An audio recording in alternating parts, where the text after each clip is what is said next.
Being a Smith is not something you choose. It is something that happens to you the moment you exist. A quiet gravity settles over you before you are old enough to understand it, before you can name it, before you even know that life could feel any other way. It is not a dramatic burden. It is not loud or violent.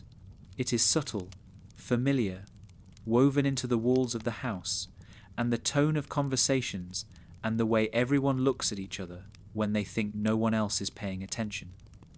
The horror does not arrive suddenly. It grows around you until you cannot tell where it ends and where you begin. For most families, identity is something inherited gently. But the Smith family does not pass down anything gentle. They pass down uncertainty, confusion, longing, resentment, fear of being overlooked, fear of being ordinary, fear of being replaceable. Every Smith carries these feelings differently, but the pattern remains the same. The existential horror comes from knowing that you matter to the people in your house, yet the universe outside that house does not even flinch when you exist. Rick understands this horror. He feels it deeply, but he passes it downward anyway, the way storms pass their weight into the sea beneath them. He never intended to shape his family this way. He simply became the gravitational center of their lives. And the moment he returned, everything shifted. The Smiths became a constellation orbiting someone who does not want to be a sun. They shaped themselves around someone who refuses shape. They tried to anchor themselves to someone who cannot stay in one place. And that is where the horror begins. Not in violence, not in tragedy, but in misalignment. An entire family trying to build identity around a man who does not believe identity is solid. The Smiths each respond to this in their own way. But Chapter 1 belongs to the feeling itself. The quiet sense that something in the house is off balance, that reality does not rest evenly. That meaning slips from your fingers every time you try to hold it. When Beth walks through the hallway, when Jerry sits on the couch, when Summer rolls her eyes, when Morty stares at the floor, there is something shared beneath their differences. A whisper of a thought that none of them can say out loud. A thought that grows heavier the more they try to ignore it. Something is wrong here, and it has been wrong for a long time. The horror is not that someone is hurting them. The horror is that life keeps moving, even when no one feels grounded. The Smiths cling to routines because routines create the illusion of stability. Dinner at the table, muted arguments, forced apologies, half-hearted hugs. Each routine feels like an attempt to anchor themselves, but anchors only work when the ground beneath them is solid. For the Smiths, the ground shifts constantly. Rick warps their reality without meaning to. He drags cosmic nonsense into their living room. He collapses timelines and resurrects habits they forgot they had. The world bends around him. The Smiths try to stand straight inside that bending. Morty feels it first. Children always do. He is the youngest in the emotional sense, even if Summer is older. He senses tension the way animals sense storms. He cannot name the feeling, but he carries it. The horror that he was born into a life that already had fractures, expectations, roles carved out before he arrived. He wants to be brave.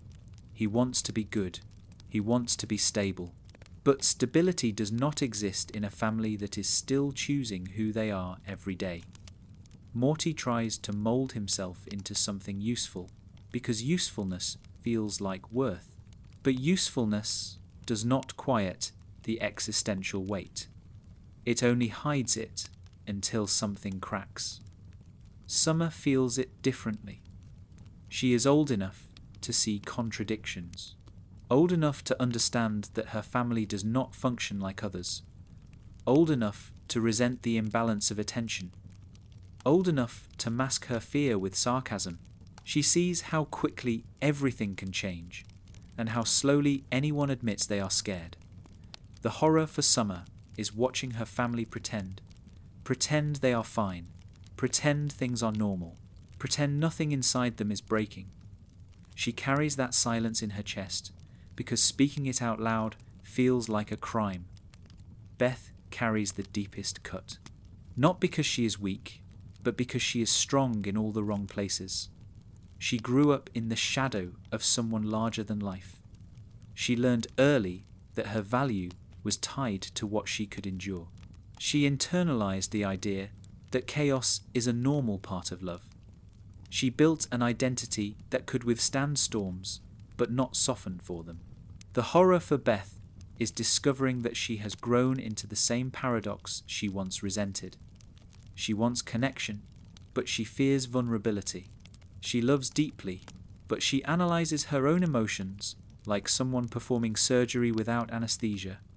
She is both the wound and the hand that refuses to stitch it. And then there is Jerry. Jerry does not understand the horror, but he feels it. He feels the imbalance every day, the confusion, the sense of being misplaced in his own life. He wants simplicity, because simplicity eases the ache. But the horror of being a Smith is not simple. It is layered. It is quiet. It is shaped by the presence of someone who makes the universe feel bigger than the home you live in. Jerry wants to matter. That is where his existential fear grows. If meaning comes from contribution, and the universe is infinite, what does one man contribute? Jerry cannot answer that. The question haunts him. All four of them move through their days carrying fears they never articulate. The horror is not cosmic. It is intimate. It is the sense that their lives have become secondary characters inside someone else's narrative. Rick's presence does not cause fear through violence. It causes fear through insignificance. He treats reality inconsistently. He bends laws when convenient. He rescues them in one moment and ignores them in the next. He loves them in ways he cannot say and hurts them in ways he does not see. They do not know how to interpret him. They do not know how to interpret themselves around him. Being a Smith means you live inside contradictions. You love someone who fractures reality while pretending nothing breaks. You want stability, but your family treats stability like a joke. You want meaning, but meaning feels slippery. You crave connection, but connection feels risky. You want to be seen, but being seen means being judged. And beneath all of this, there is a quiet question that none of them ask out loud.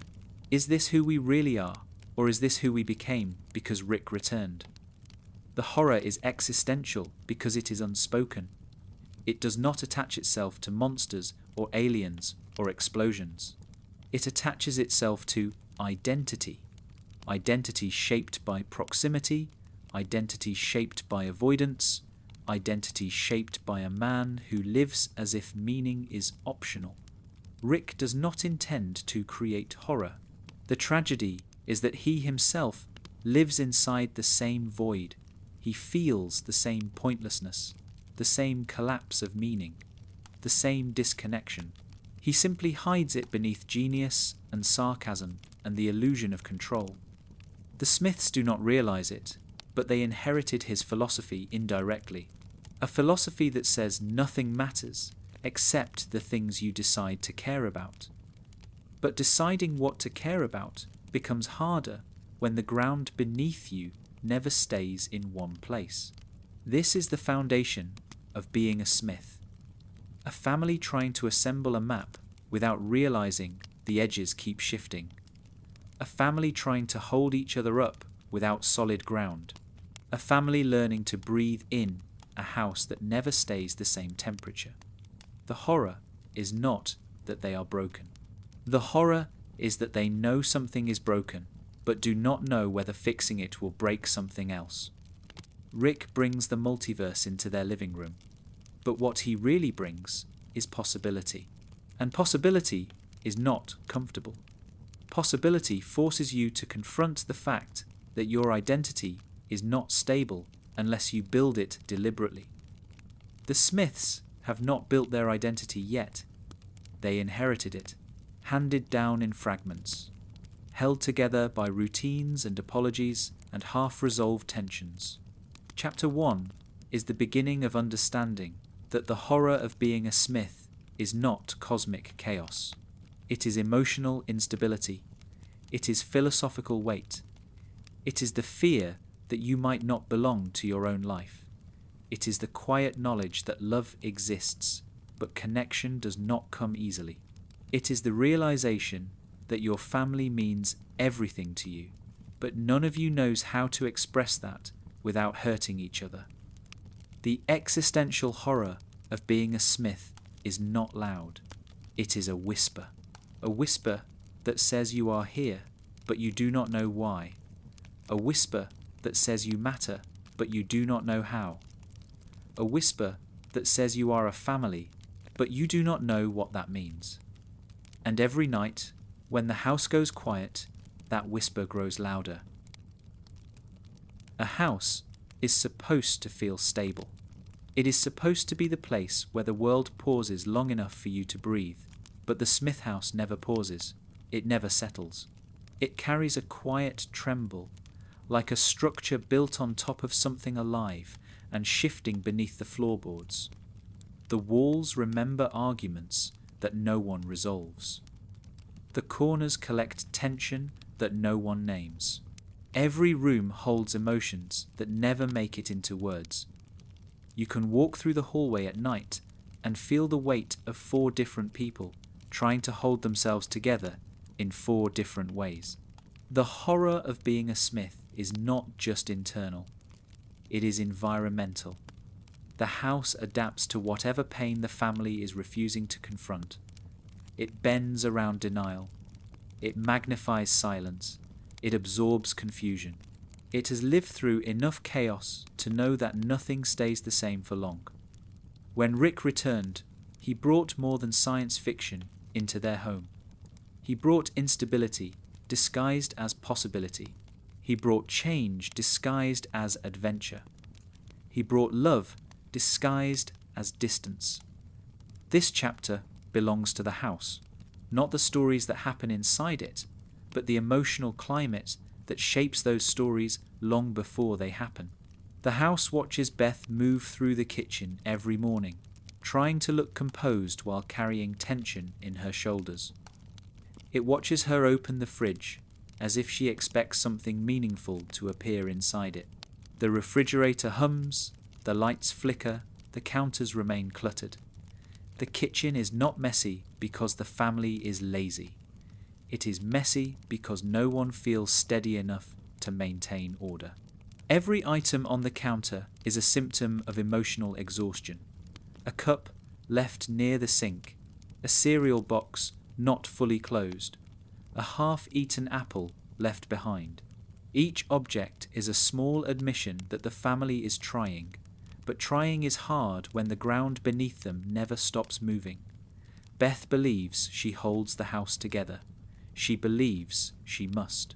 She walks with the posture of someone who feels responsible for the emotional stability of everyone else, even though she barely understands how to stabilize herself. She wants the house to feel normal, because normalcy gives her the illusion that she is not failing. But the house knows. It sees how often she stands in the hallway alone, inhaling slowly, telling herself she can do this. The house carries that breath inside its walls. Jerry brings a different kind of weight. He moves through the house like a visitor in his own life. He touches things gently, as if afraid to break them. He sits on the couch with a stiffness that betrays his fear of disappointing someone. He changes channels on the television, not because he cares about what he is watching, but because the act of choosing distracts him from the dread he cannot name. Jerry relies on the house for validation in a way that no structure can provide. He wants the walls to tell him he matters. He wants the furniture to tell him he belongs. But the house cannot speak. It can only hold his fear, which accumulates slowly in the corners like dust. Summer retreats to her room often, and the house feels the difference. Her room carries the quiet rage of someone who understands the dysfunction but feels too young to fix it. Posters tilt slightly on the wall, clothes pile near the bed. The desk becomes a battlefield of notebooks, makeup, and unfinished plans. Summer does not lack ambition. She lacks direction. The house senses her longing to escape, but it also senses her fear of what escape means.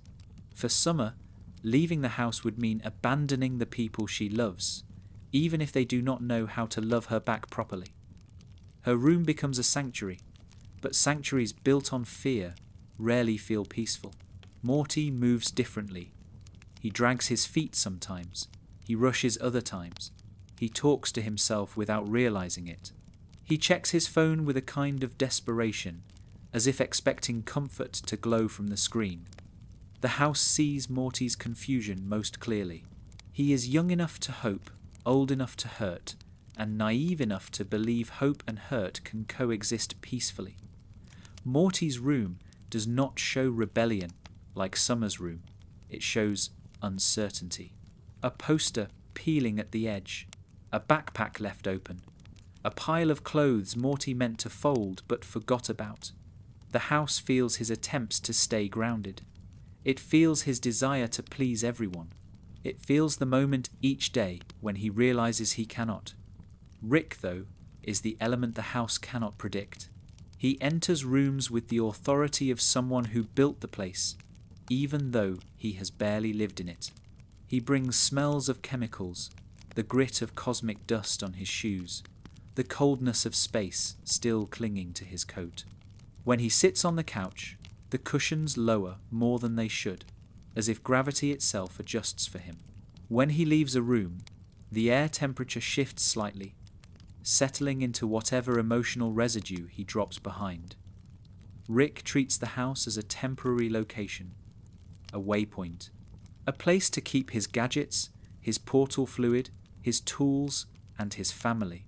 He does not see the house as a home because home is a concept he does not trust. But the house sees him. It sees the weight he carries. It sees the anger he never expresses correctly. It sees the love he expresses poorly. It sees the exhaustion he hides under sarcasm.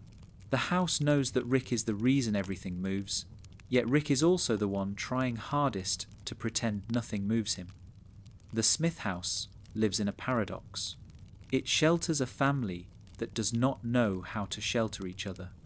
It holds the echoes of arguments that ended without resolution. It absorbs laughter that feels slightly forced.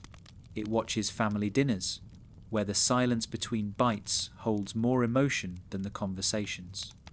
It witnesses apologies that come too late, gestures that fall short, hugs that feel like negotiations. The house itself becomes a metaphor for their existential horror. A structure built on shifting realities, holding people who desperately want something stable. The horror is not visible, it is felt. It is the silence in the living room after a long night. It is the tension between Beth and Jerry when they avoid looking into each other's eyes. It is the way Summer slams her door, not because she is angry at one person, but because she is angry at the entire emotional structure. It is the way Morty hesitates before speaking, calculating whether honesty will break something. It is the way Rick sighs before leaving for the garage, knowing that staying inside the house too long forces him to feel things he cannot intellectualize. The Smith house carries emotional memory. Every time someone breaks down in the bathroom quietly, so no one hears, the house remembers. Every time someone forces a smile during dinner, the house remembers. Every time Beth looks at a photograph on the wall and wonders whether she became the right version of herself, the house remembers. Every time Jerry tries to assert himself and fails, the house remembers. Every time Summer feels unseen, and hides behind her phone, the house remembers. Every time Morty sits at the edge of his bed, trying to make sense of a universe that should not exist, the house remembers. Horror does not have to be violent. Existential horror lives in repetition, in cycles, in unresolved tension, in the quiet knowledge that something about your life is fundamentally unstable, yet everyone around you insists it is normal. The Smith house never settles because the family never settles. They love each other, but their love is complicated. They need each other, but their needs contradict. They try to be normal, but normal collapses every time Rick opens the garage door. Being a Smith means living in a place where stability is fragile, meaning is slippery, and comfort is conditional. The house reflects that truth in every room, every silence, every small detail. A chipped tile, a crooked frame, a window that sticks, a light that flickers. These imperfections are not flaws in the house. They are symptoms of the tension inside it. When Rick returns home at night, the house shifts slightly. Not physically, emotionally. The weight of his presence settles into the structure. The family adjusts. Roles tighten. Walls thicken. The air holds its breath. The house knows he loves them. It also knows that love alone cannot fix their existential condition. Love is not enough when identity is fractured. Love cannot stabilize a structure built on contradictions. Love cannot silence the whisper that follows each of them into their rooms at night. The whisper that says the world is bigger than the house, yet the house is the only place where they feel small. The whisper that says they are a family, but they do not know how to be one. The whisper that says reality keeps changing, and they must change with it, even when it hurts. The house holds that whisper the way a spine holds weight, bending without breaking, carrying a family that does not know how to carry itself. And that is the existential horror of being a Smith. You live in a house that feels everything you refuse to say. Every family has breaking points, but the Smiths live with theirs in plain sight. They do not explode suddenly. They do not arrive dramatically. They accumulate slowly, invisibly, like pressure behind drywall. You can walk through the house and feel where the walls are straining, but no one ever speaks about it. Speaking would mean acknowledging that something is wrong, and acknowledging it would require change. Change is frightening for people who already feel unsteady. It is easier to pretend that everything is normal, even when the cracks are loud. The breaking point for a Smith is rarely a single moment. It is a series of moments, each one small enough to ignore, each one carrying a little more weight than the last. A sigh that lasts too long, a sentence spoken too softly, a pause before answering a question, a laugh that doesn't reach the eyes, a slammed door that echoes longer than expected. These moments accumulate inside each of them like sediment, and sediment does not disappear. It compresses until it becomes something hard, something heavy, something shaped by pressure. Morty carries his breaking points in silence. He wants to be strong.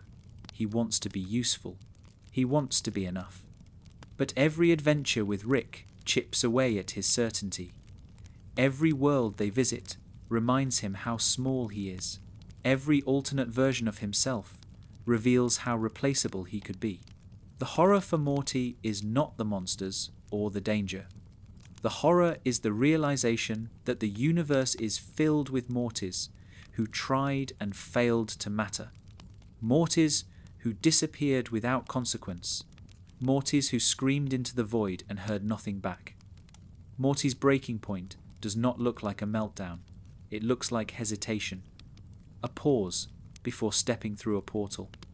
A question asked twice. A moment where he looks at Rick and wonders whether he is a partner or a tool. Morty fears that if he thinks too hard about it, he will collapse. So he does not think. He moves. He follows. He rationalizes. He tells himself it will be fine. The universe sees his breaking point clearly. Morty does not. Summer's breaking point is sharper. She does not collapse inward like Morty. She pushes outward. Anger is her armor. Sarcasm is her shield. A raised eyebrow becomes a mask for disappointment. A joke becomes a distraction from fear. She sees the dysfunction clearly, and seeing it frustrates her. She wants a family that feels normal. She wants the stability she sees in other households. She wants to feel seen without fighting for attention. But Summer's breaking point is not triggered by neglect. It is triggered by being needed only when convenient. Summer pretends she does not care. She pretends she is above it. She pretends that chaos does not affect her. But every time someone interrupts her, ignores her, or dismisses her, a fracture forms. Every time the family relies on her emotional maturity without offering support in return, the pressure grows. Summer's breaking point is the moment she realizes she is the most self-aware person in the house, yet the least acknowledged. That realization scares her because she does not want to become cynical. But cynicism feels easier than vulnerability. Beth's breaking point is older than her children. It formed during her childhood, long before the family we see existed. She grew up in the shadow of a genius who left her with scars she mistook for personality traits. Rick taught her that love is conditional, that presence is a privilege, that independence is survival. She carries abandonment so deeply within her that it feels like identity. But this identity is fragile because it was built to defend against a man who left, not a man who returned. When Rick stepped back into her life, he awakened parts of her she had buried. The desire to prove herself, the hunger to be chosen, the fear of being ordinary. Being a Smith does not give Beth a breaking point. Being Rick's daughter does. Every time he praises her intelligence, part of her brightens. Every time he ignores her emotions, part of her dimly realizes the pattern will repeat. She wants to be more than her childhood, but her childhood keeps fitting itself into her adult life. Beth's breaking point is the moment she realizes she has built a family with Jerry because he is safe. Yet safety also terrifies her. And then there is Jerry. Jerry's breaking point does not come from cruelty. It comes from kindness. Jerry desperately wants to be liked. He wants to be respected. He wants to be enough. But he lives in a house where everyone is either smarter than him, angrier than him, or more emotionally aware than him. Jerry tries, over and over. But trying becomes exhausting when every attempt is met with indifference. His breaking point is the moment he realizes he cannot give his family what they want from him because he does not know what they want. His identity fractures not from conflict, but from confusion. Jerry's breaking point looks like over-eagerness, like pleading, like arguments he does not win because he never understood the rules. The horror for Jerry is that he thinks of himself as the weak one, when in reality he is the only Smith who has not embraced denial. His breaking point is the moment he realizes that loving people who do not understand themselves is its own kind of suffering. And above all of this, floating like a storm cloud, is Rick. Rick does not break the way others do. His fractures are ancient. His damage is foundational. He shattered long before the family was born, and instead of healing, he created a philosophy to hide the pieces. Rick's breaking point is not dramatic because it already happened. Everything he does now is the aftermath. He lives in the wake of a collapse he pretends he chose. Rick's denial is deeper than anyone else's because it is the only thing that keeps him moving. He refuses to acknowledge his pain because acknowledgement would crush him. It would demand accountability. It would demand that he care in ways he cannot. The horror for Rick is the knowledge that he loves his family, and loving them makes him vulnerable. And vulnerability is the one state he cannot return to. He causes the breaking points in others without meaning to, because he is living inside one himself. He is the epicenter of instability. He is the reason the house trembles. He is the source of the gravity that pulls everyone into emotional patterns they cannot escape. The family loves him despite it. That is what traps them. The Smiths pretend they do not see their breaking points because seeing them requires change, and change requires stability, and stability requires honesty. Honesty requires acknowledging fears they have never learned to name. They live with emotional tremors because the tremors are familiar, predictable, manageable in small doses. They fear that if they name the truth, the house will collapse. Existential horror grows in denial. Denial grows in repetition. Repetition becomes normal. The Smiths repeat their patterns because the patterns protect them from pain, even though the patterns cause the same pain they are trying to avoid. Late at night, when the lights are off and the house quiets, each of them lies awake, feeling a pressure they cannot describe. A pressure that builds just beneath the surface. A pressure that whispers the same truth to each of them in different voices. Something inside you is ready to break, and you are terrified of what comes after.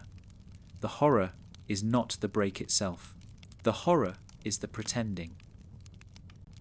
Families function through roles, even when no one talks about them. Someone becomes the responsible one. Someone becomes the emotional one. Someone becomes the fixer. Someone becomes the disappointment. Someone becomes the escape.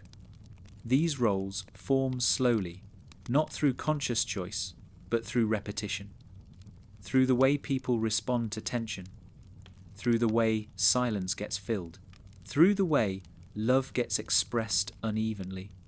In the Smith family, these roles become cages. Cages no one remembers entering. Cages no one knows how to leave. The horror is not that the roles are unfair. The horror is that they are invisible. Morty becomes the loyal one. Summer becomes the overlooked one. Beth becomes the self-sufficient one. Jerry becomes the fragile one. Rick becomes the unpredictable one. Each role begins as a survival mechanism. Each role becomes a personality. Each personality turns into a cycle that feeds itself. Morty's role forms because he is young enough to be shaped. He learns early that the easiest way to stay close to Rick is to follow him, even when following hurts. Morty does not want to be passive. He does not want to be obedient.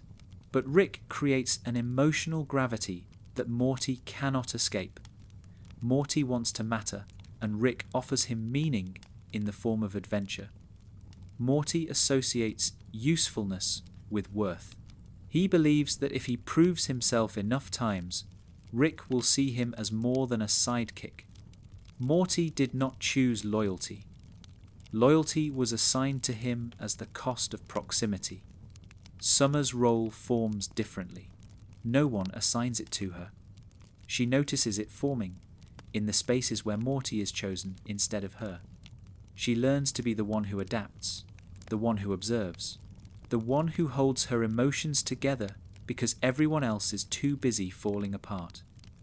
Summer wants acknowledgement, not attention. She wants to be considered, not pitied. But every time she is overlooked, she tightens her independence. She sharpens her words. She builds a persona that says she does not care.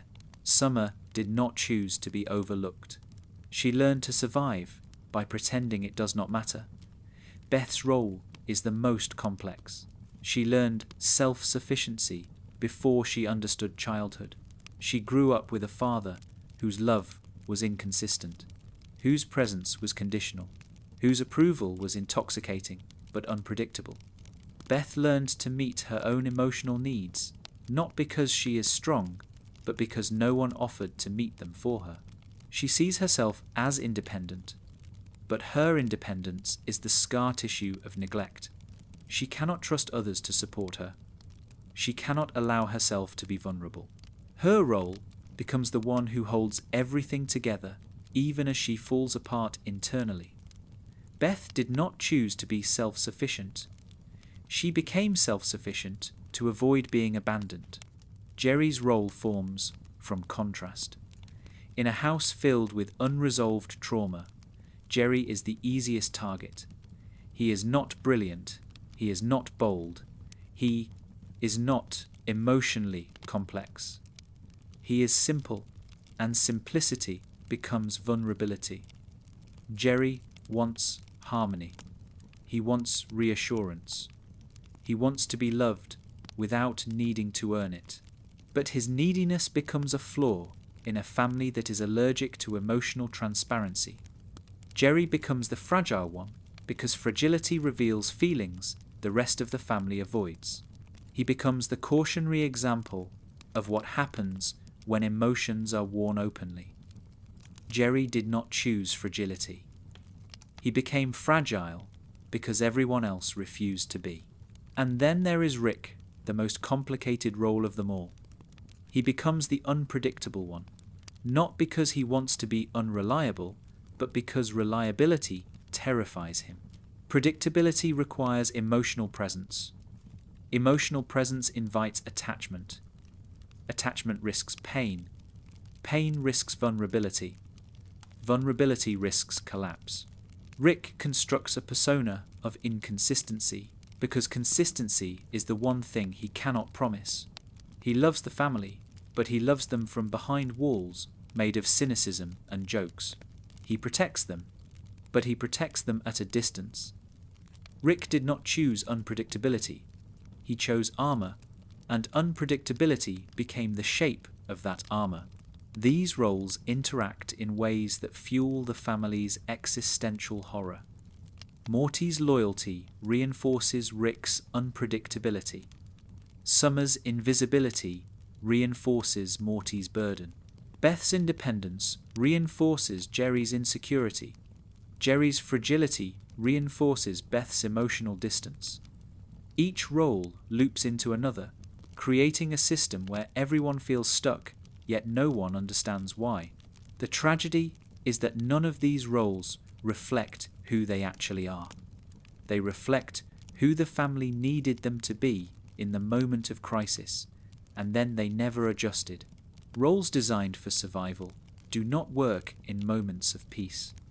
But the Smiths do not know how to live in peace. They only know how to manage chaos. Morty, for example, wants to be brave.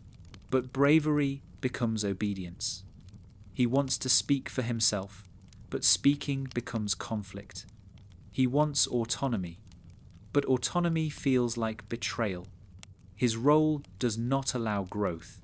It only allows continuation. Morty becomes older, not wiser. He becomes more experienced, not more confident. He becomes more exposed to the multiverse, but less certain of his own identity. His role traps him in a loop he cannot define.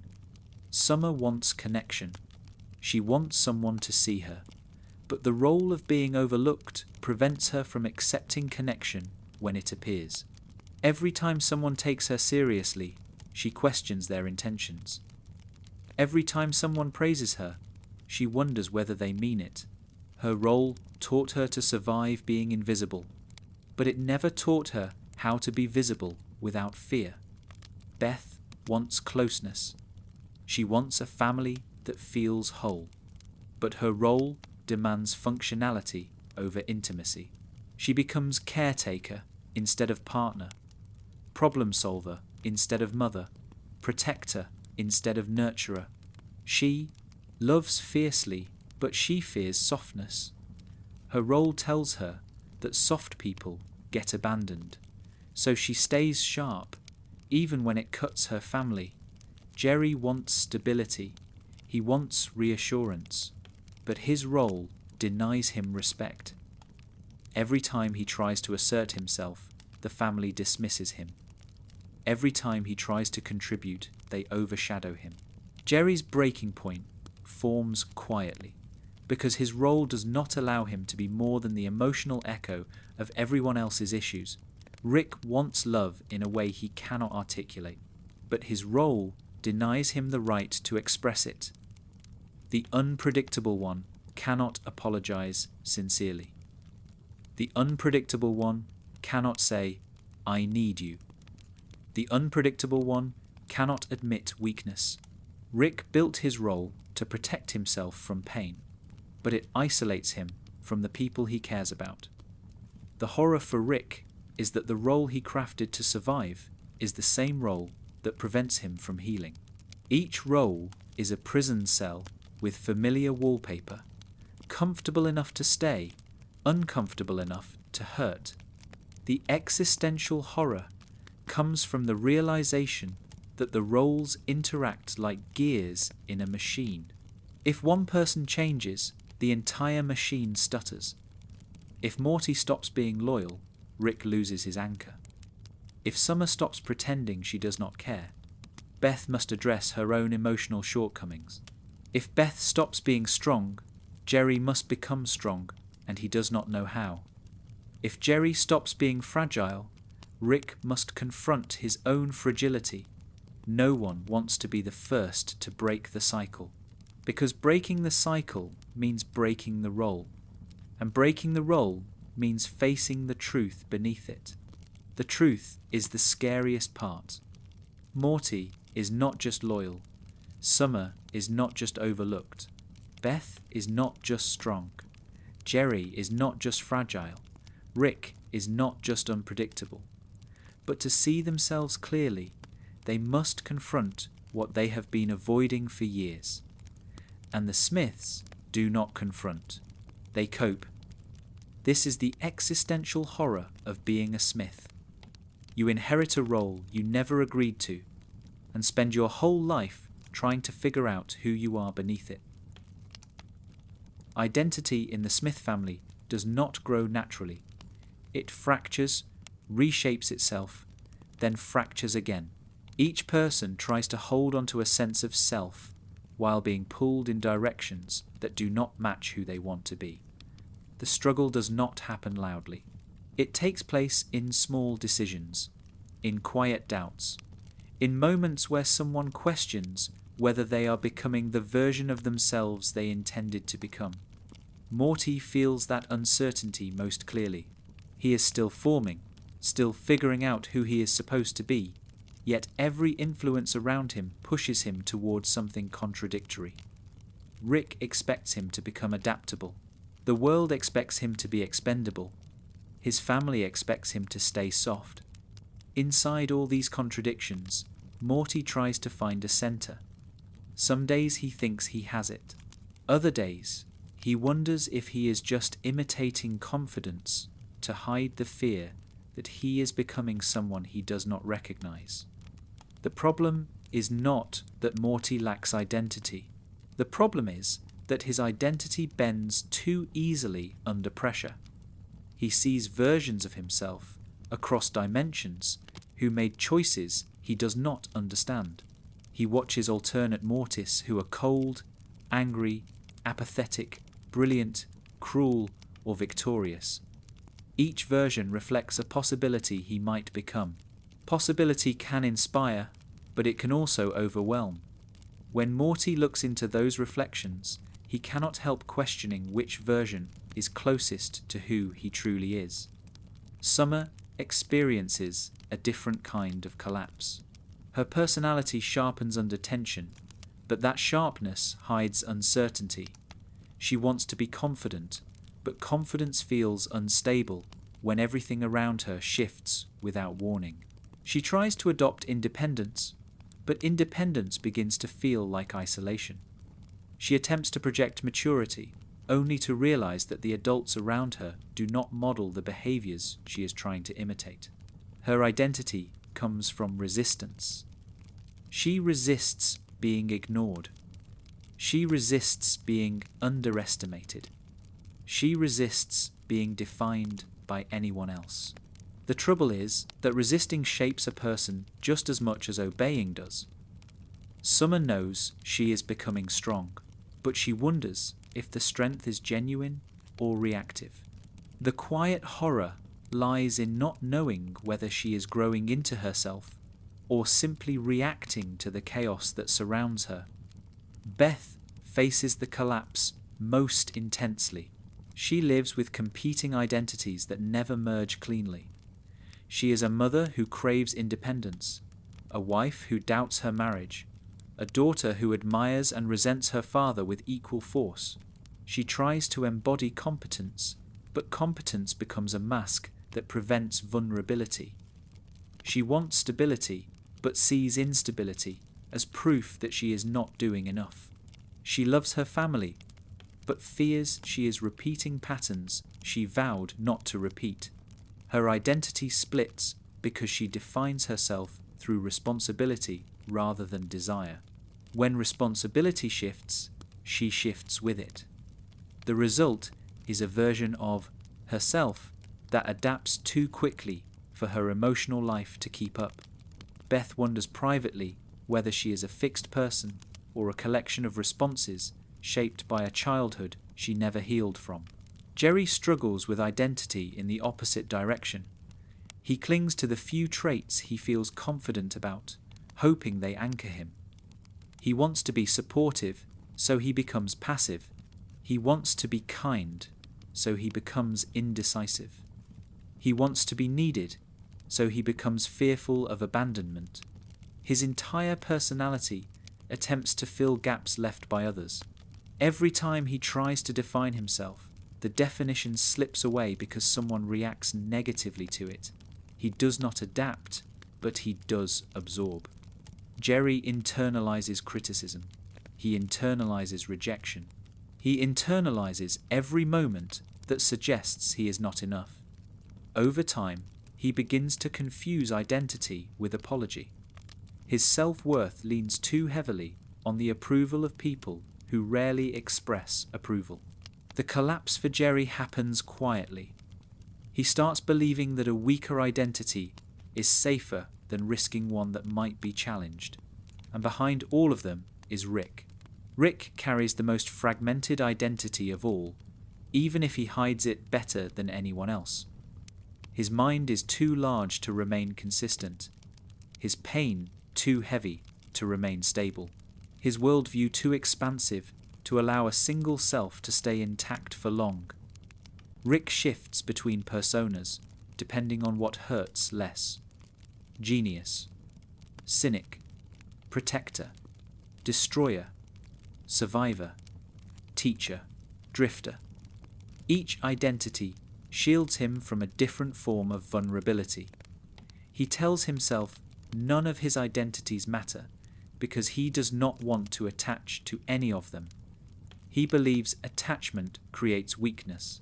But the truth is simpler.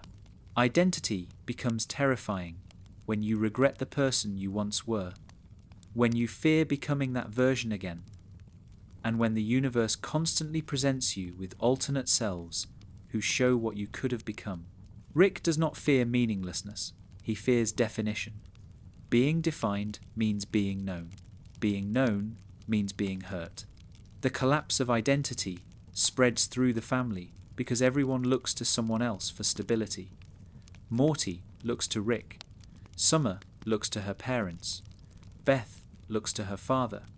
Jerry looks to everyone. Rick looks to no one. This imbalance ensures that identity never settles. Everyone reacts to someone who is reacting to someone else. A chain built from responses instead of foundations. Their identities dissolve and reform constantly.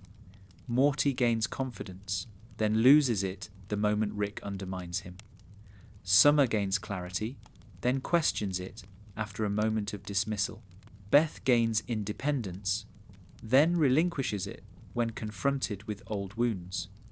Jerry gains courage, then retreats when he senses tension building. Rick gains insight, then numbs himself to avoid dealing with it. Each person tries to define themselves, but definition becomes slippery when the family system constantly shifts its emotional landscape. They are not trapped by cosmic horror. They are trapped by the instability of their own reflections. The core of their existential horror lives here. Identity cannot grow when the self keeps resetting. Identity cannot settle when reality keeps moving. Identity cannot strengthen when validation is inconsistent. Each Smith tries to form a self, yet each version gets unmade by the forces around them. The quiet collapse happens not in crisis, but in the days afterward, in the return to routine, in the sense that nothing changed, even though everything feels different.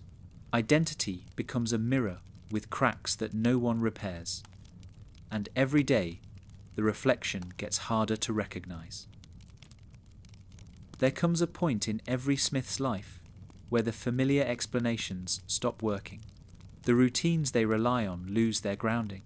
The beliefs they repeat to reassure themselves begin to feel thin. The way they interpret their place in the world no longer satisfies the questions forming beneath the surface. This shift does not happen suddenly.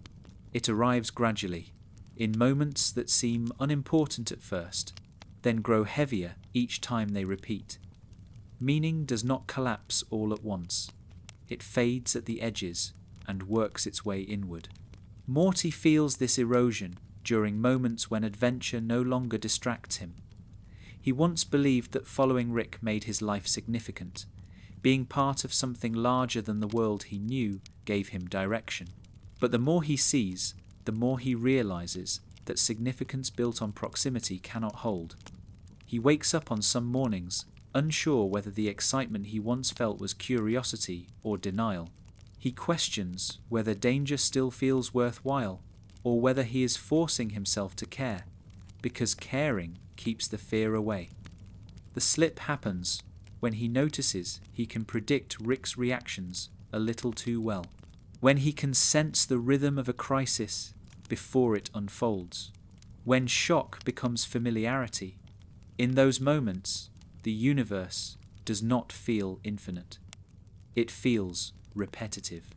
Morty begins to understand that meaning built on unpredictability is not stable. It dissolves whenever reality shifts, and reality shifts constantly around Rick. Summer experiences the erosion in a different way. She watches her friends talk about ordinary goals, and something inside her detaches. Their dreams feel small compared to the chaos she has seen, yet she envies their simplicity. She catches herself longing for the kind of meaning that exists without needing to survive emotional storms. She wants direction that does not depend on contrast. But whenever she imagines choosing a path, she senses the weight of expectations her family never voiced but always implied. Her meaning dissolves when she realizes she has learned to doubt anything that feels stable. She has been conditioned to expect things to fall apart. Even positive experiences trigger suspicion. The dissolution is not dramatic. It is a quiet shift from wanting to move forward to hesitating before each step, unsure whether effort will matter in a world that changes too quickly. Beth confronts the erosion through self-reflection. She thinks deeply, analyzes patterns, revisits old choices. This should give her clarity, but instead it creates distance from her own emotions. She finds herself questioning the intentions behind her actions. Does she help her family because she cares, or because caring distracts her from the emptiness underneath? Does she choose responsibility because it feels right, or because she fears what she might become without it? The questions multiply faster than the answers. Meaning slips for Beth when she recognizes she can no longer rely on the narrative she built about herself, the image of the competent mother, the image of the capable daughter, the image of the stable adult.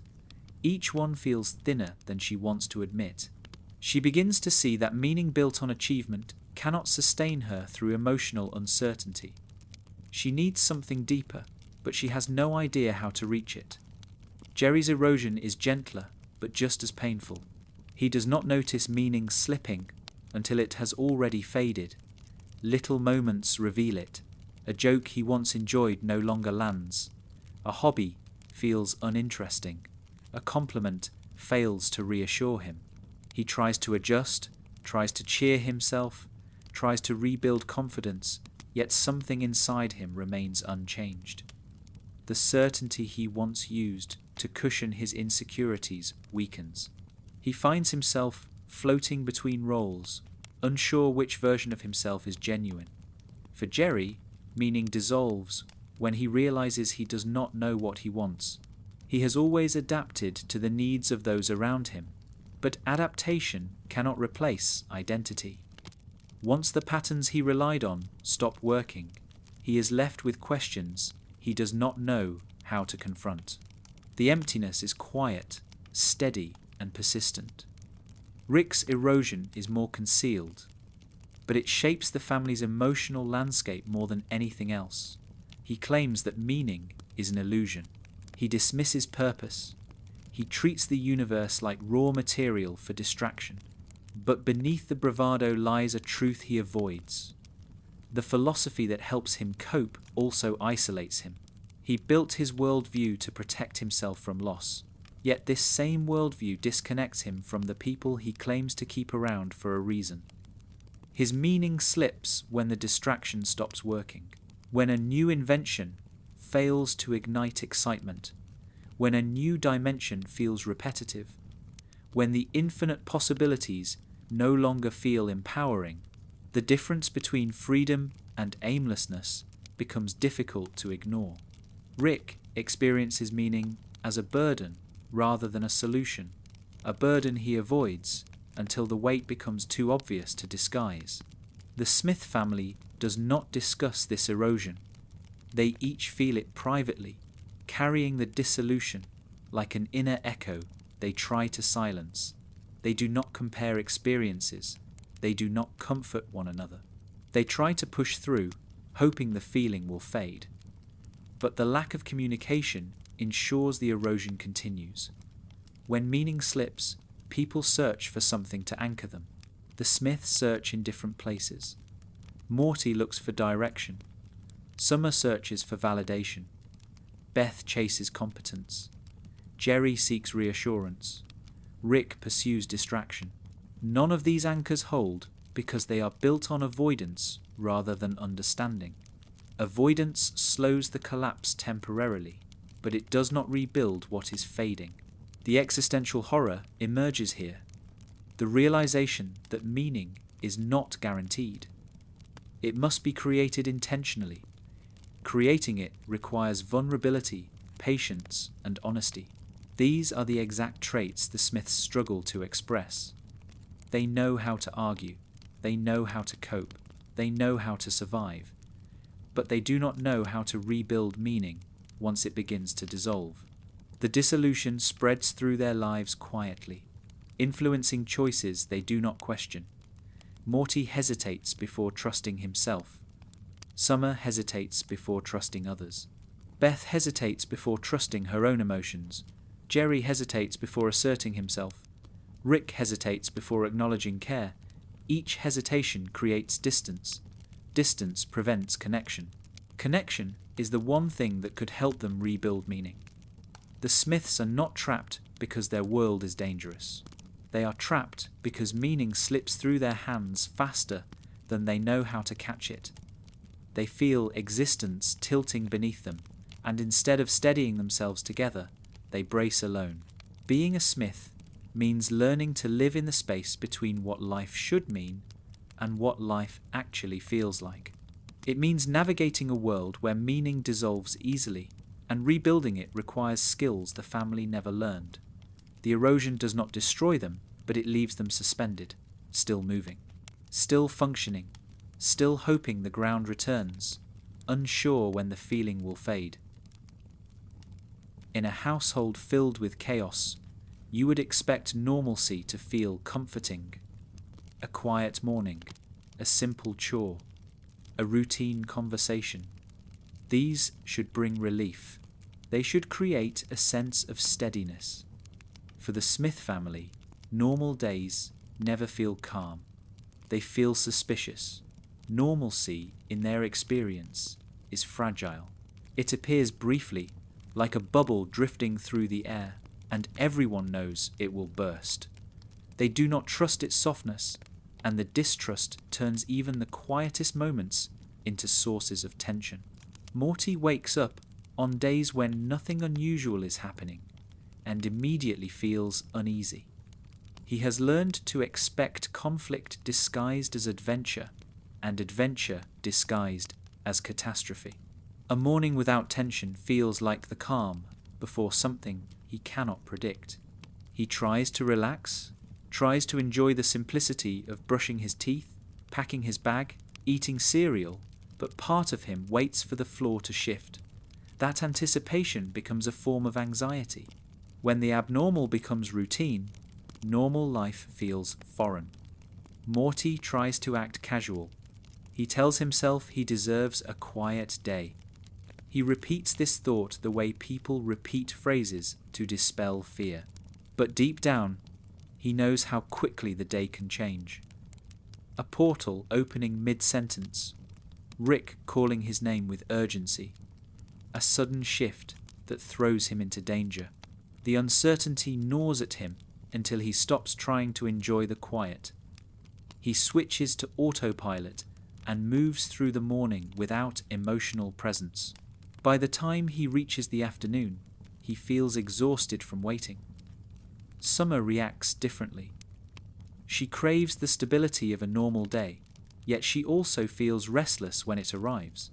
When everything feels too peaceful, her mind drifts toward thoughts she normally avoids. She wonders why the family cannot maintain this atmosphere. She wonders why peace feels unnatural. She wonders whether she has grown addicted to conflict simply because conflict is predictable in a way peace is not. On normal days, Summer becomes introspective. She notices details she ignores during chaotic times. The way Beth's smile looks rehearsed. The way Jerry laughs too loudly. The way Morty's eyes flicker toward Rick's garage as if expecting a summons. She analyzes these behaviors and tries to determine whether something beneath the surface is preparing to erupt. It becomes impossible for her to relax fully because she is already bracing for disappointment or disruption. Beth's relationship to normal days is complicated by her desire to feel competent. When life is chaotic, she can justify her emotional distance. She can tell herself that the family needs her to be strong. When things calm down, she loses the excuse. She becomes aware of how disconnected she feels. Normalcy exposes the parts of her she has avoided addressing. When the world stops shaking, she can feel the instability inside herself more clearly. Beth tries to fill normal days with tasks, cleaning, errands, emotional check-ins with the kids. She overcompensates because stillness feels threatening. Her productivity becomes a shield against introspection. She wants to enjoy peaceful moments, but they force her to confront questions she has avoided for years. Questions about her marriage, her childhood, her father. Normalcy strips away distraction and leaves her alone with thoughts she does not want to examine. Jerry, on the other hand, longs for normalcy. He thrives in the predictable, the ordinary, the simple. But in a family shaped by chaos, his love for normal days isolates him. He is the only one who relaxes fully when things are calm, and this relaxation makes him appear out of sync with the emotional states of the others. He tries to share his enthusiasm, but his excitement is met with indifference or impatience. He does not realize that the others are not rejecting normal life. They are anxious about it. They fear the vulnerability that calm invites. When Jerry tries to enjoy a quiet breakfast or a peaceful walk, he feels peaceful. The rest of the family feels exposed. The mismatch deepens the gulf between him and everyone else. Jerry interprets their tension as rejection. when it is actually fear. Rick's relationship with normal days is the most revealing. Calmness is unbearable to him. It reminds him of the moments in his past he refuses to confront. The quiet invites thoughts that break through his defenses. Memories become sharper. Regret creeps closer. The absence of stimulation forces him inward. He cannot allow that. He cannot sit still. He cannot let the silence remind him of what he lost.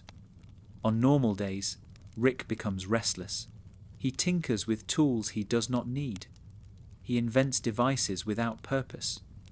He leaves the house abruptly and returns without explanation. He cannot let himself experience boredom because boredom opens a door he keeps bolted shut. His avoidance becomes the family's atmosphere. They sense his agitation, even if they do not understand its source. The fear of normal days unites the Smith family in a way they never acknowledge.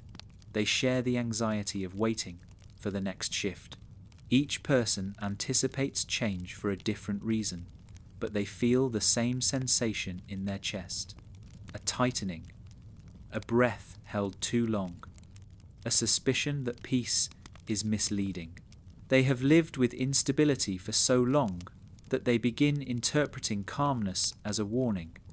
Their reactions feed each other. Morty's tension influences Summer's irritability. Summer's self-reflection influences Beth's doubt. Beth's frantic productivity influences Jerry's insecurity. Jerry's enthusiasm influences Rick's avoidance. Each person anchors the next, creating a chain reaction that turns peaceful moments into sources of stress. The normal day becomes a fragile experience that collapses under the weight of expectation. The existential horror hides in these moments. It reveals itself when the family sits together and no one knows what to say. When silence feels heavier than conflict. When small talk feels dishonest. When a peaceful afternoon makes each of them think about how easily things fall apart. They fear normal days because normalcy highlights the emotional distance between them. It shows them how separate their inner lives have become. A normal day should bring comfort. For the Smiths, it reveals loneliness. Not the dramatic kind, but the subtle kind that grows when people coexist without connection. They fear what calm says about their relationships. They fear what calm shows about their insecurities. They fear the vulnerability that emerges when crisis does not give them an excuse to look away from themselves. Peace becomes a mirror they are unprepared to face. Being a Smith means that even the quiet moments carry tension. The fear is not of chaos, but of what the absence of chaos uncovers. Every decision a Smith makes, no matter how small, leaves behind a moment of silence. That silence arrives after the words have been spoken, after the action is taken, after the emotional reflex fades. It is a pause filled with questions no one wants to confront. The Smiths feel that silence more intensely than most families. They feel it because every choice carries weight they cannot measure. They fear choosing wrong. They fear choosing for the wrong reasons. They fear the consequences of choosing nothing at all. Morty feels this silence immediately after he agrees to follow Rick somewhere. He tells himself he is ready. He tells himself it will be fine. He tells himself the danger is worth the experience. The silence hits when he steps through the portal, just after the leap but before the world appears. It is in that fraction of a second when Morty wonders whether he is following out of trust or habit, whether he is making his own decisions or sliding into the path Rick indirectly carved for him. That moment never lasts long, but it never disappears. It attaches itself to him, resurfacing whenever he questions why he keeps agreeing to things that leave him shaken. Morty's silence is a checkpoint he rarely stops at. If he paused long enough to examine it, He might realize how much of his life responds to Rick rather than himself. Summer's silence arrives after she stands up for herself. She speaks boldly, asserts her needs, demands recognition. In the moment, she feels strong. But when the adrenaline fades, she feels an uncertainty creeping in. She starts to question whether she exaggerated her feelings or misread the situation. She worries she pushed too hard or not hard enough. She hates how quickly doubt floods her mind after moments of confidence. Summer wants her choices to stand firm. She wants to feel secure in what she decides. But the silence that follows makes her reconsider everything. She begins to see how deeply she internalized the fear of being dismissed. That fear twists into self-critique the second there is space for it. Even when she makes good choices, the silence feels like judgment. Beth's silence comes after moments of independence. She decides something for herself, something that reflects her desires rather than her responsibilities. The decision feels empowering for a moment. Then the quiet settles. The quiet reminds her of the guilt she carries.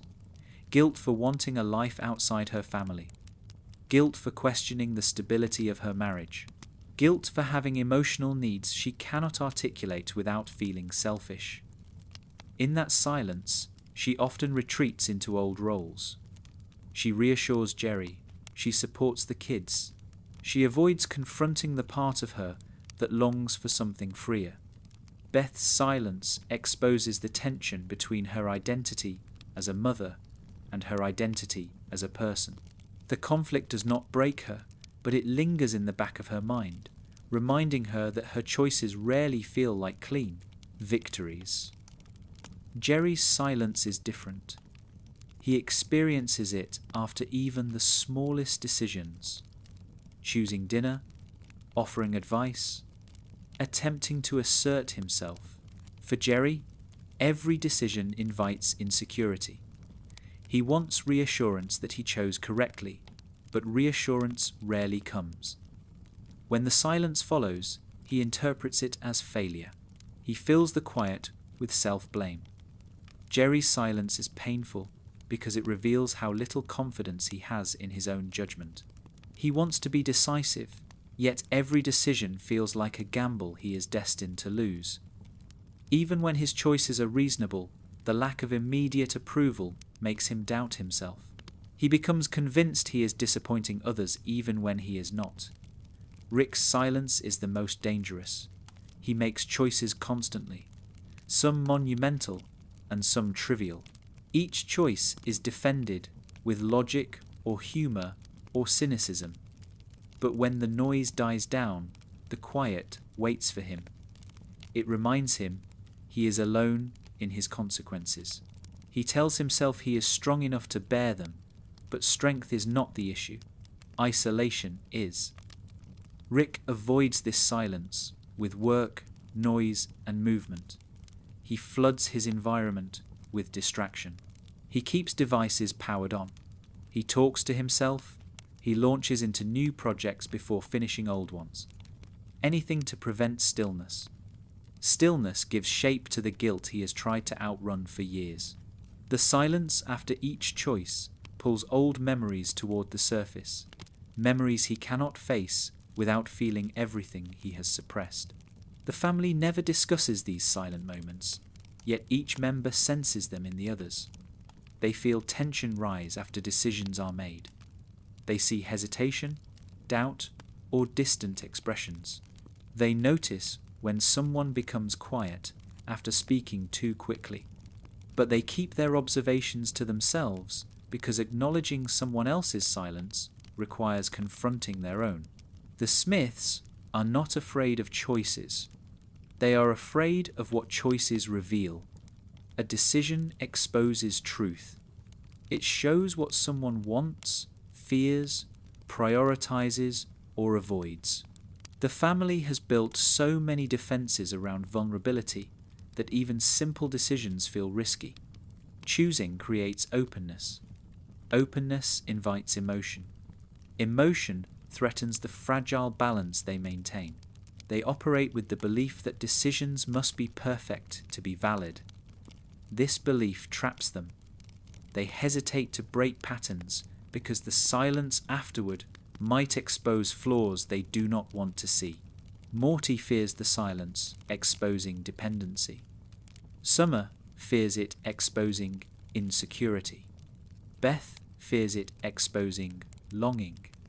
Jerry fears it exposing inadequacy. Rick fears it exposing regret. Their choices often appear bold from the outside. In reality, they are filtered through layers of fear. The silence after each choice becomes the real moment of truth, the moment where each Smith confronts themselves briefly before looking away again. This silence is the heart of their existential horror. Not chaos, not danger, not cosmic uncertainty, but the quiet space after a decision where self-awareness has room to appear. The Smiths do not fear external threats. They fear introspection.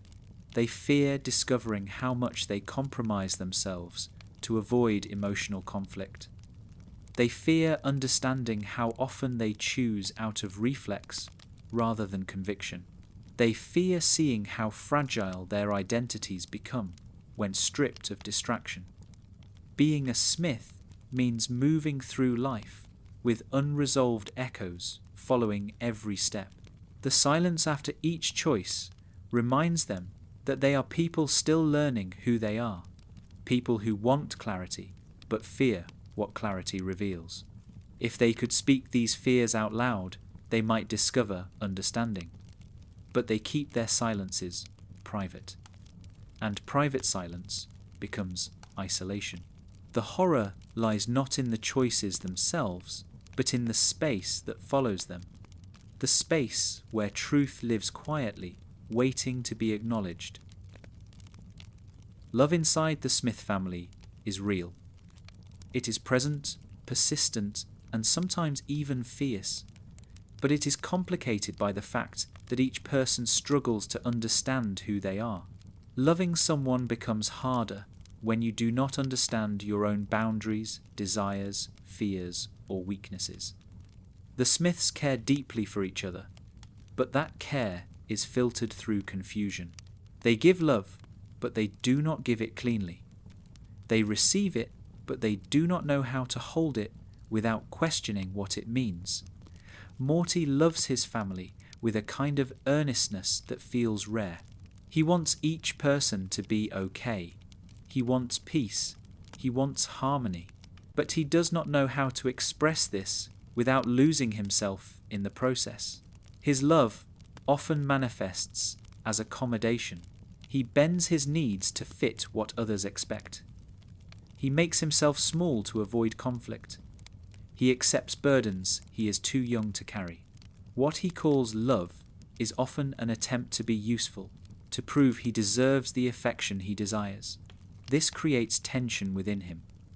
When he tries to express his feelings, he fears sounding selfish. When he tries to stand up for himself, he worries about disappointing someone. When he tries to put himself first, guilt takes over.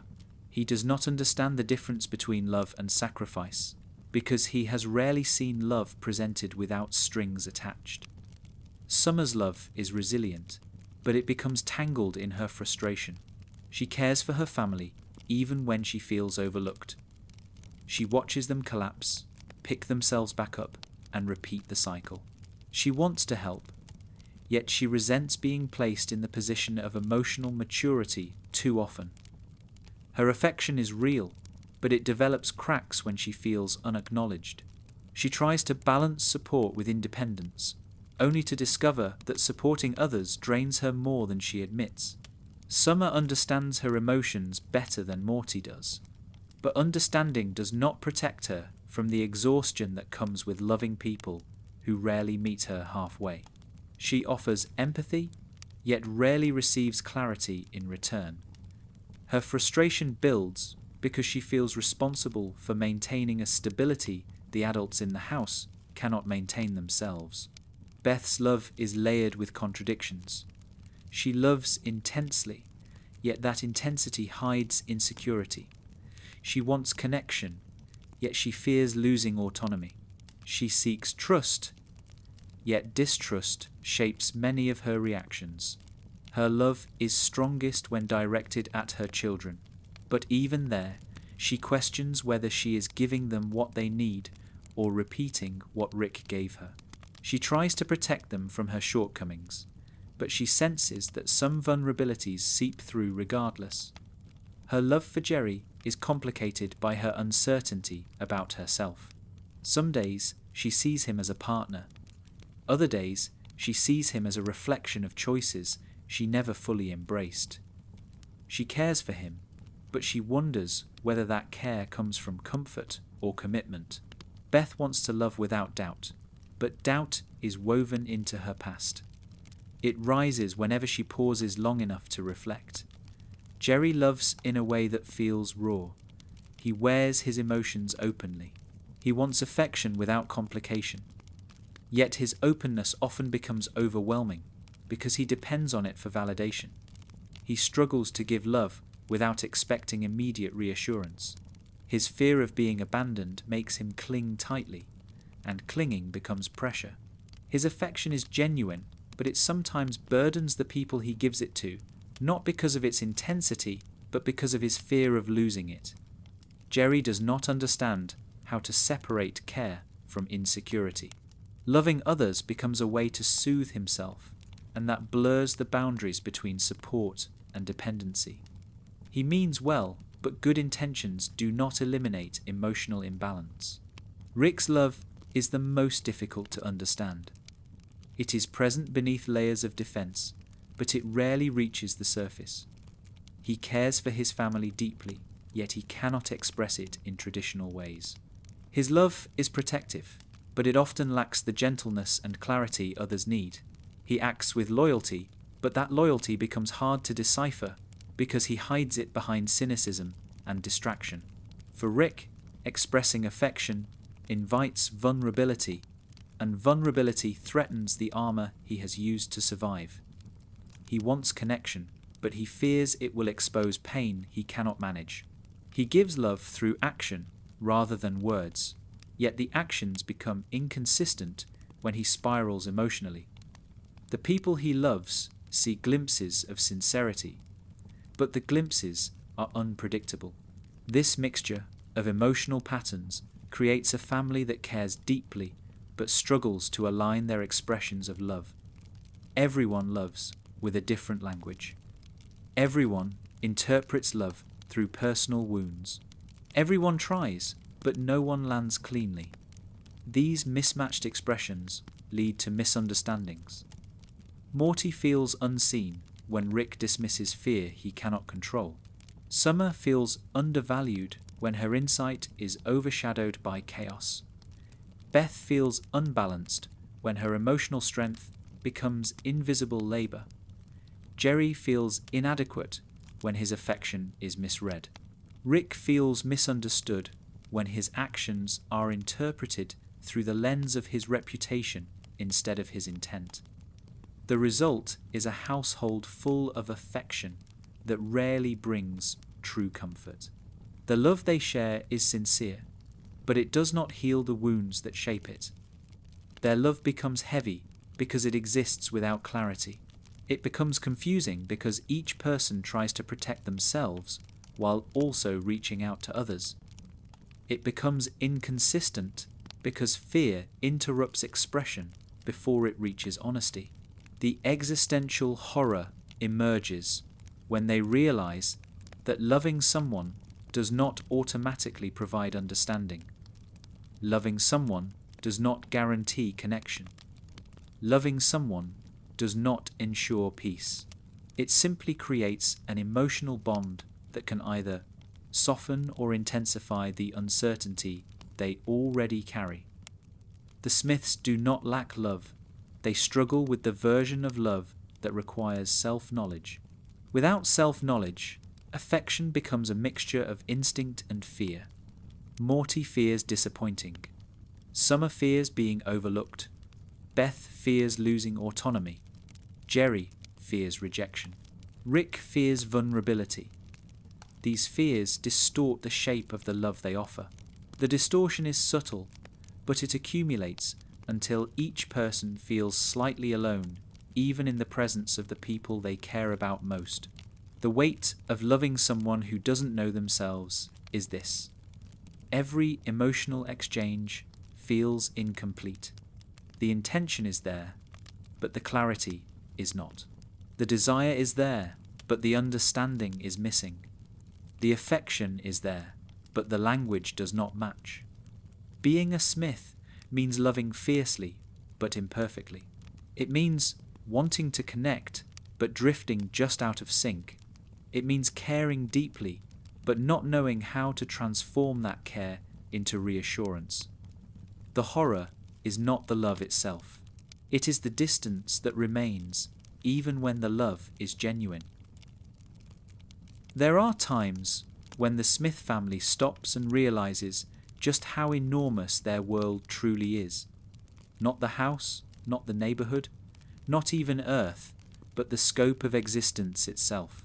These moments arrive without warning, during a quiet evening, in the middle of a casual conversation, after a long day that was supposed to be normal. Reality shows its size in a way they cannot ignore, and for a second the entire family feels suspended between understanding and fear. Morty experiences this most often. His sense of scale has been stretched again and again, yet it never fully adjusts. He can spend a day at school worrying about an assignment, then remember he once held entire worlds in his hands. He can argue with Summer about something mundane, then recall that versions of her exist in universes he'll never see. The contrast is disorienting.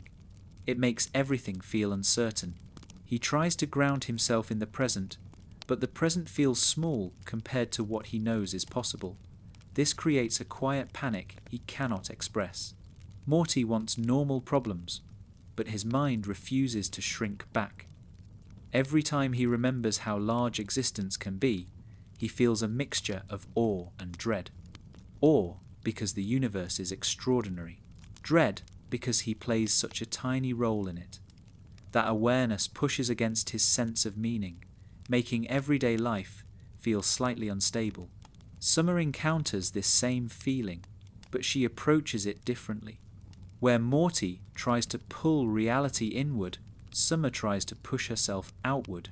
She imagines what she could be if she were not confined by context. Not just Rick's granddaughter, not just Beth and Jerry's daughter. She envisions a version of herself that navigates the world with clarity.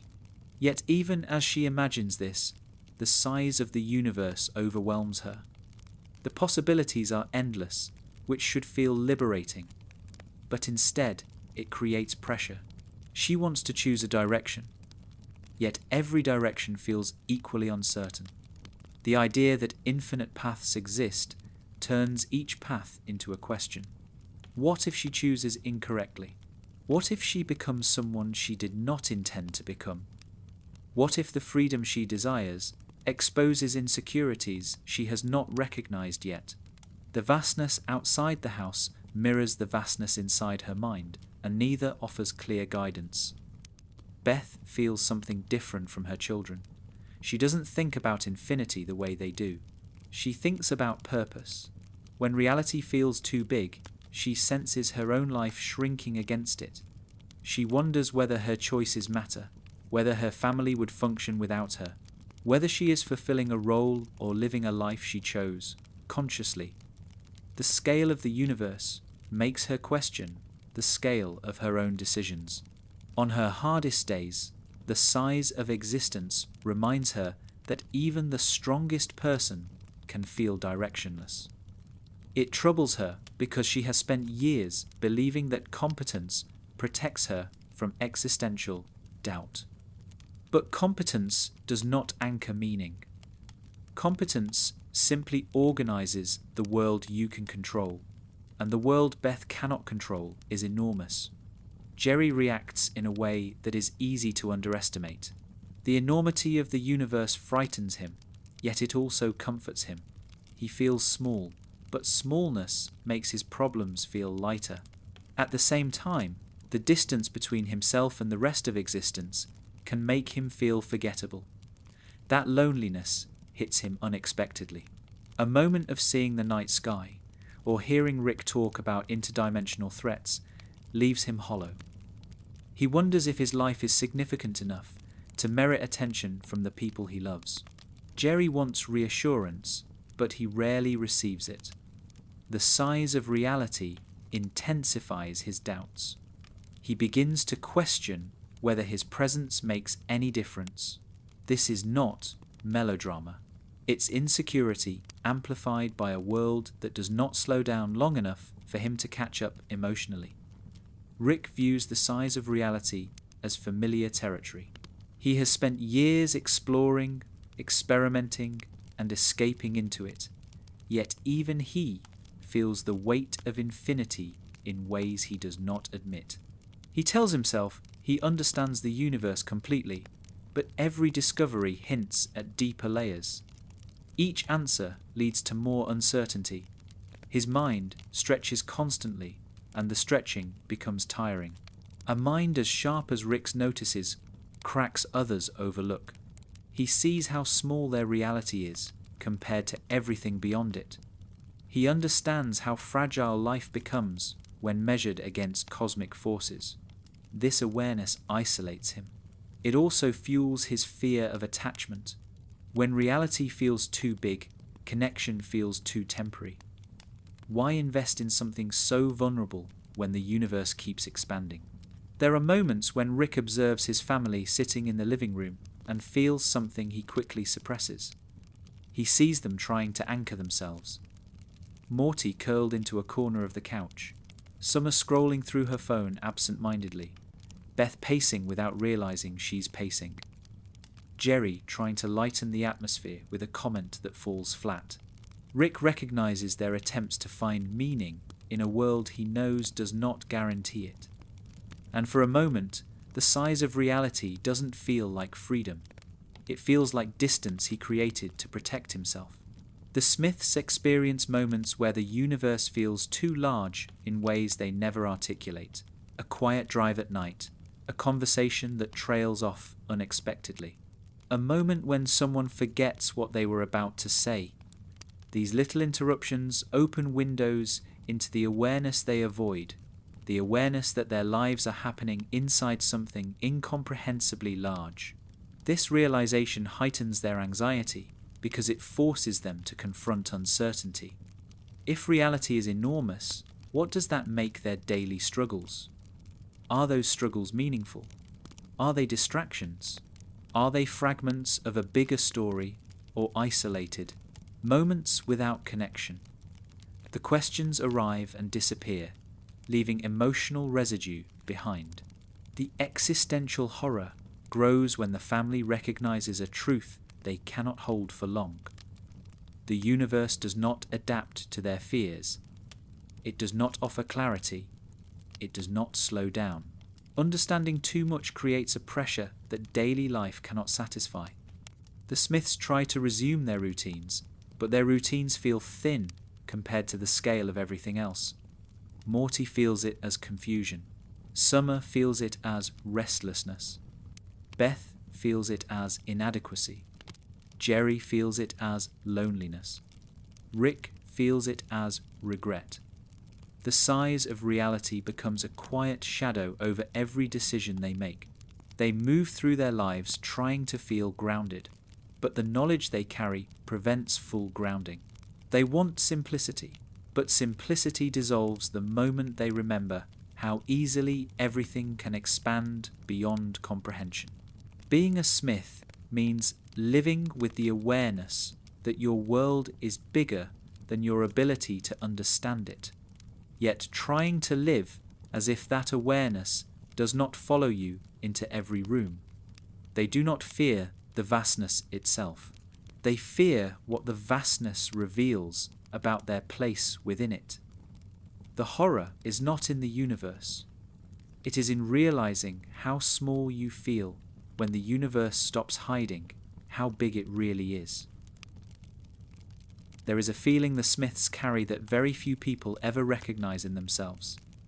It isn't fear of the unknown, or fear of danger, or fear of each other. It is the unsettling awareness of being observed by their own lives.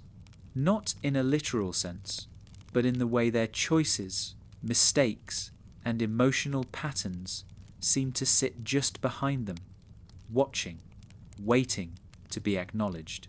Every Smith feels the pressure of this gaze, the sense that their life is evaluating them in real time. Morty senses it when he lies awake at night, replaying the day. He thinks about conversations he wishes had gone differently, or moments where he tried to stand tall and ended up shrinking. These reflections don't arrive gently. They appear suddenly, sharp and vivid, making him feel exposed. He imagines a version of himself standing in the corner of his room, silently judging how he handled every emotion. This sensation makes him tense because he wants so badly to grow, yet constantly fears he is becoming someone weaker instead. Morty is young, and youth magnifies pressure. He wants to be courageous, but courage looks different depending on the day. He wants to be stable, but stability seems incompatible with his life's unpredictability. That internal witness he imagines isn't cruel. It simply never looks away. It sees every flaw he tries to hide. It sees every moment he avoids speaking his truth. Morty feels like he is disappointing someone who exists only in his own head. Summer feels the gaze differently. When she looks into the mirror before school, she catches herself hesitating. She sees a version of herself she doesn't fully understand yet, a version she's crafting deliberately but imperfectly. The pressure builds when she tries to balance confidence with vulnerability, when she wants to be strong but also feels overwhelmed, when she knows what she wants but doesn't know how to pursue it without risking judgment. She often feels watched by the life she imagines herself growing into. A future Summer who expects more from her than she can offer in the present. That imagined future becomes a silent critic, pushing her to succeed even when she's emotionally exhausted. Summer carries ambition and doubt simultaneously, and the tension between them creates a quiet pressure she rarely names. Beth feels the pressure with more intensity than she admits. She senses it when she makes decisions about her marriage, when she interacts with her children, when she tries to behave like the stable adult she wishes she were. She imagines a version of herself standing in the doorway of each decision, arms crossed, waiting for her to justify her choices. A version who demands perfection. A version shaped by her father's absence and his overwhelming presence when he returned. Beth's internal witness is strict. It measures her worth through impossible standards. It questions her constantly. Did you make the right choice? Did you say enough? Did you say too much? Should you have been softer? Should you have been stronger? She cannot silence it because it developed during childhood when love and approval were unpredictable. Now that she is an adult, the voice has not softened. If anything, it has become sharper. Jerry's pressure is gentler but constant. He feels watched by a life he thinks he should be living but hasn't reached. A life where he is respected, appreciated, or taken seriously. He compares himself to that imaginary version and finds himself lacking. This comparison becomes a shadow that follows him. Even small successes feel temporary, because the shadow always whispers that he could lose everything at any moment. Jerry's internal gaze doesn't judge him harshly, but it overwhelms him. It turns everyday decisions into tests. It makes him interpret silence as disappointment. It convinces him that he must prove himself continuously, even when no one around him expects him to. The pressure he carries is the belief that he is always one mistake away from dissolving into irrelevance. Rick feels the pressure in silence so thick it sometimes suffocates him. His internal witness is relentless. It sees every escape, every deflection, every injury he inflicts unintentionally, every moment of clarity he avoids. Rick's introspective voice isn't an observer, it's an accuser. He has spent years building walls to protect himself from it, yet the voice sees through them. It knows when he lies. It knows when he regrets. It knows when he wishes things were different. This internal pressure pushes him to run, to distance himself emotionally, to avoid moments that feel too honest. When he looks at his family, the witness inside him reminds him of every time he failed them, every time he tried to help but caused harm, every time he loved them but struggled to show it. The pressure of being watched by his own life becomes a reason to keep moving, because stopping means confronting truths he has buried too deeply. Across the household, these internal spectators shape conversations without anyone realizing it. Morty hesitates to speak because he fears sounding weak. Summer downplays her feelings because she fears sounding dramatic. Beth overcorrects because she fears becoming her parents. Jerry apologizes unnecessarily because he fears being disliked. Rick hides emotion because he fears vulnerability more than pain. These pressures create distance. Distance creates misunderstanding. Misunderstanding strengthens the pressure. It becomes a loop that feels impossible to break. The existential horror appears when the Smiths realize they do not need external enemies. They are already haunted by their own expectations. Their internal observers follow them through every room, every interaction, every decision. The family has lived with these invisible critics for so long that they mistake them for truth. The tragedy is that none of these internal witnesses are accurate. Morty's does not see his resilience. Summers does not see her emotional intelligence. Beth's does not see her capacity for love. Jerry's does not see his sincerity. Rick's does not see his vulnerability. Each observer is shaped by fear, not reality. But the Smiths do not know how to challenge these illusions. They move through their days under pressure from versions of themselves that demand perfection, strength, clarity, or detachment. These demands shape how they speak, how they listen, and how they relate to each other. Being a Smith means carrying the weight of who you think you should be while trying to live as who you are. It means feeling watched even when no one is looking. It means expecting judgment when all anyone wants is connection. The horror does not come from the outside. It comes from the quiet, persistent belief that you are not living your life the way you're supposed to. And that belief, once it takes hold, follows you everywhere. There is a particular moment the Smith family reaches, not at the same time, not in the same way, but eventually. A moment when each person looks around the room and understands something they have been avoiding for years. They see that every member of the family is struggling with their own version of fear, doubt, longing, and confusion. Yet all of them keep those feelings quiet. They are together physically, but emotionally, they exist on separate islands. The realization arrives softly, but it carries an ache that lingers. Morty discovers this during an evening when he tries to talk about something that bothered him. He starts speaking, hesitates halfway through, and stops because he sees the exhaustion in everyone else's eyes. He realizes that his pain is just one piece of a much larger mosaic. Everyone is overwhelmed. Everyone is pretending things are fine. His instinct is to withdraw, not out of selfishness, but because he doesn't want to add more weight to a household already sagging under emotional strain. That withdrawal becomes habit, and habit becomes isolation he didn't intend to create.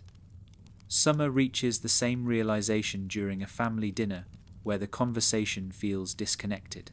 The food is on the table, the noise is soft, the lights are warm, and yet there is a void between every person.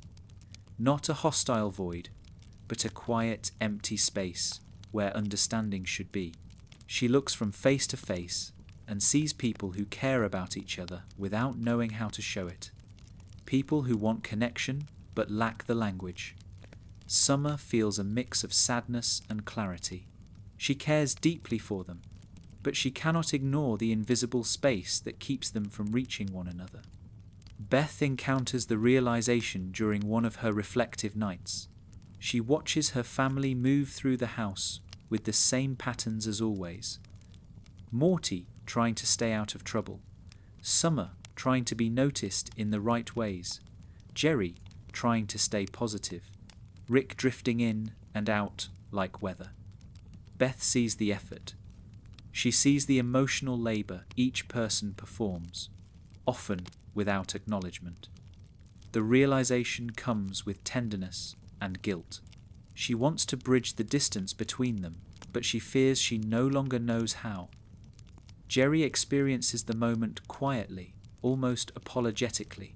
He notices how rarely his jokes land, how often his attempts to help fall flat, how quickly conversations move past him. He recognizes that no one dislikes him, yet no one fully understands him either.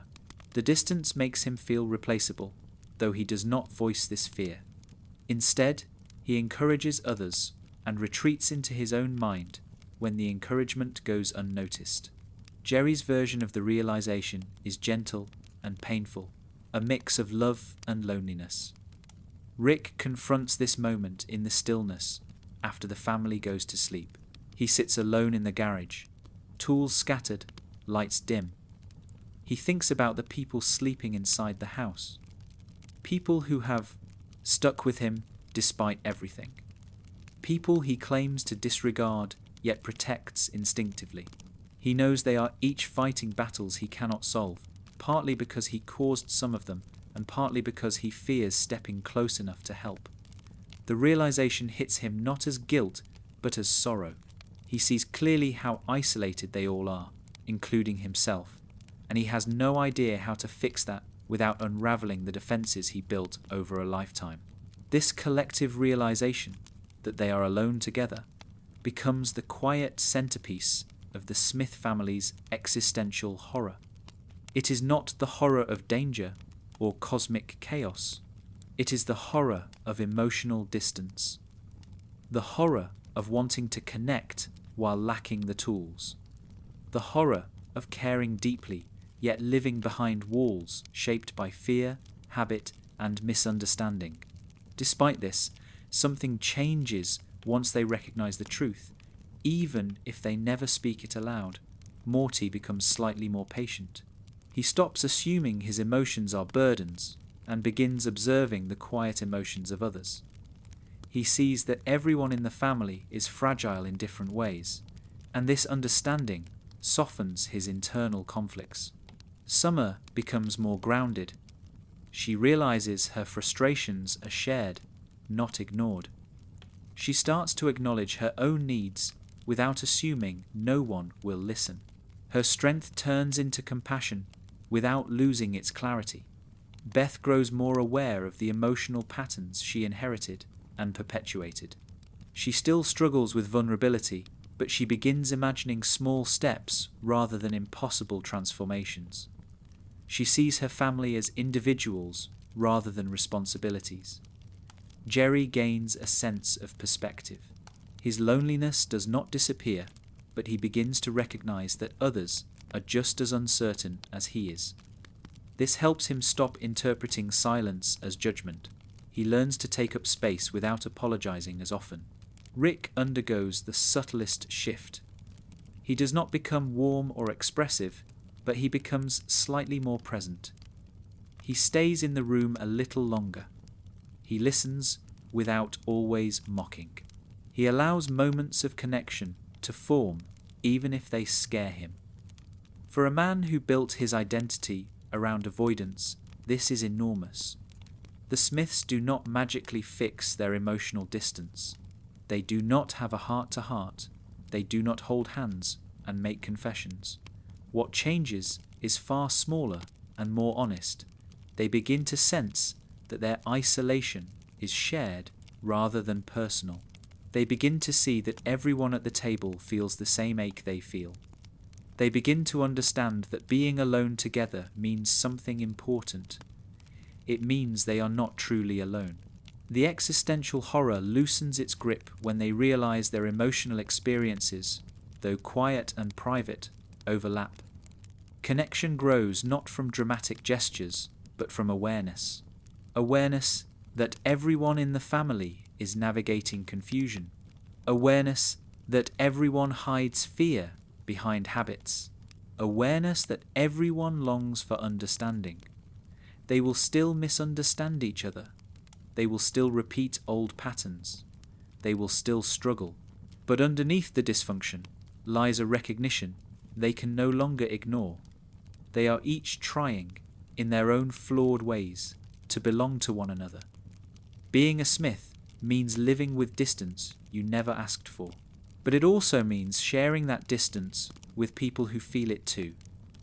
They may not bridge the gaps completely. They may never speak the truths that live in their chests. But in the quiet moments, they sense it. They feel the presence of each other, even when connection feels impossible. Alone together may not be perfect, but it is real. And sometimes real is enough to keep going.